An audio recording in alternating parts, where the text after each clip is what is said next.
Hi YouTube, BGBear27 with a new video, a proper pickup video this week. This week I did work again this weekend, but I actually managed to get down to my local shop and pick up a few bits. So I've got a fair few, well not a fair few, but a few bits to show you. And something I found in one of my drawers, which I might show you first actually. I'll tell you a little story about it first. I'm a big Metallica fan, and back in 2008 they released their Death Magnetic album, and to celebrate the launch of that album, for Met Club members, which is their official fan club, they did a special gig in London and in Germany, and they were doing the tickets really cheap. They're only £5 a ticket if you're a Met Club member, and they weren't available to anyone else. And my friend was a member of the Met Club, so we got a couple of tickets and we went to it. And in the O2, which is where it was being held, is a little club called the Indigo Club. And in the Indigo Club, they had a Guitar Hero setup, because at the time that the Metallica album came out, they released it in for Guitar Hero download, the whole album. And on the stage you could go up and you could battle another member of the audience to win a prize. And I ended up going up on stage and winning, and I won this t-shirt, which is a Guitar Hero t-shirt. But what makes it a bit more special, with it just having Guitar Hero, which anyone could pick up, is that actually on the back it has Metallica Death Magnetic with the celebration shows 2008 and the date that they were on, which I thought was pretty cool. As you can see, one was in Berlin and one was in London in September 2008. So I thought it was a cool little piece that I found that I completely forgot I had. Yeah, okay, so let's go on to my next pickup. A few guidebooks. I've got a few guidebooks. So the first one I picked up was the Final Fantasy 13 Standard guide. There's some really lovely little pieces of artwork in here that I really like. That's a really nice piece. Thinking I might scan them and use them. There's some really lovely artwork in these books. Really stunning. So I've got that one. Bear with me, there is a few of these. The next one I've got is Alan Wake. I have got Alan Wake on Xbox, and I had a quick read through this guidebook, and it's actually really quite confusing, because it's written like a story. So like, if I just read you a little bit: the wind began to roar, blocking out even the calls of the birds. Wake took a few steps towards the cabin deck, but decided he'd make a stand in the garden, where the flares he was saving would strike these ravens with an obscured line of sight. Then they came, the unkindness of ravens, a band of black birds flying too close to be natural, announcing their attack with a piercing squawk. So it's kind of like a book, like a novel, and if you're going to use this as a guide, it's actually a bit fiddly, because you're trying to follow this and it's just a bit odd. But I thought it was cheap, so I picked it up, and I probably won't use it, but it's to add to the collection. Next one I picked up was Bioshock 2. I also have Bioshock 2, which I completely reamed, but I saw this and I thought I'd pick it up.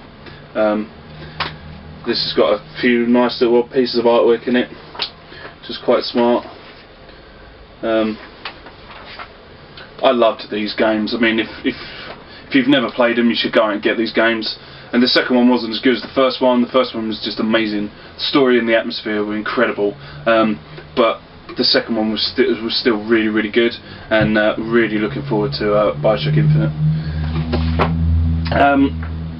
In my quest, at the moment I'm playing Final Fantasy 8, and I was looking for a Final Fantasy 8 guide, but they're quite expensive. But while I was looking for a Final Fantasy 8 guide, I came across the Final Fantasy 7 guide. it's fairly cheap, fairly bog standard, straightforward one really for the time that when they were released. This is a reprint, it's not an original, but it's got a few bends and that on it. But I thought I'd pick that up because it is one of my favourite game of all time. I also got the Final Fantasy X-2 guidebook. There's some nice little artworks in here as well.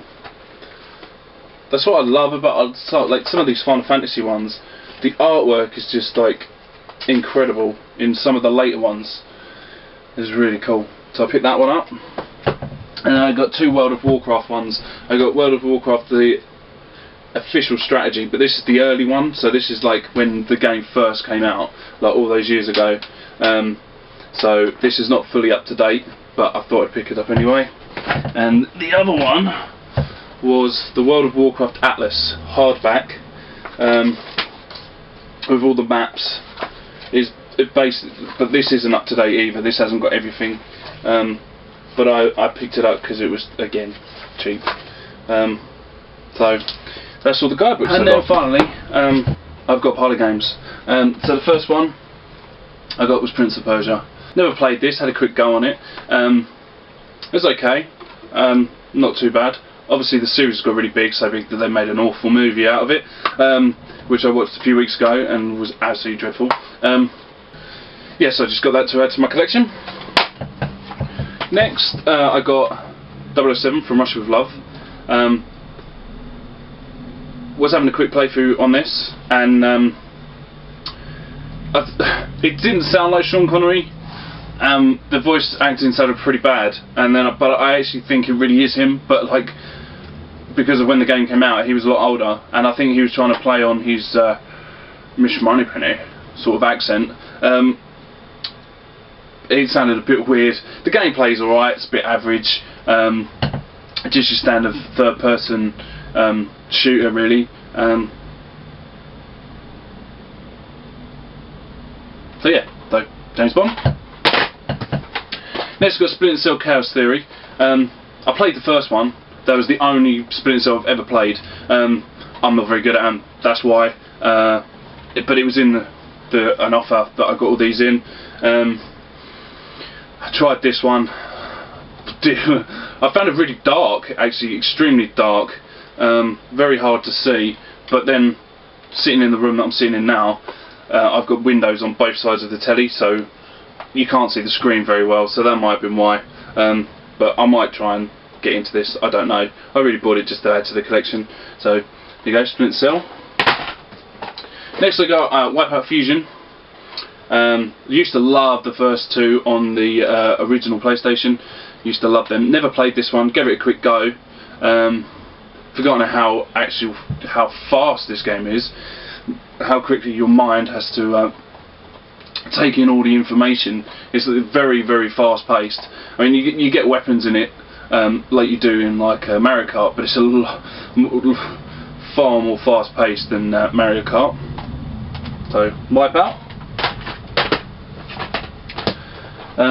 Next I've got Dragon Guard 2. Didn't know anything about this when I picked it up. Picked it up because it was a Square Enix game, and obviously I really love Square Enix, or Square, or Squaresoft, sorry. Had a quick playthrough. Not really a great fan of this style of game, but it does seem to have some RPG elements to it. So I think I will probably get deep into this because I do love RPGs. Not so much on hack and slashes, but just because of the RPG element. So yeah, see how we get on with that. And finally, I bought 24, the game. Love 24, the series. Didn't mind the game. I've blitzed it. I've played it right through. It's quite short. Some of the controllers are a bit dodgy, but what I did like about it is that it has got the actual There's not many games in it that are based on either TV series or films or something like that that actually have the actual actors' voices in it.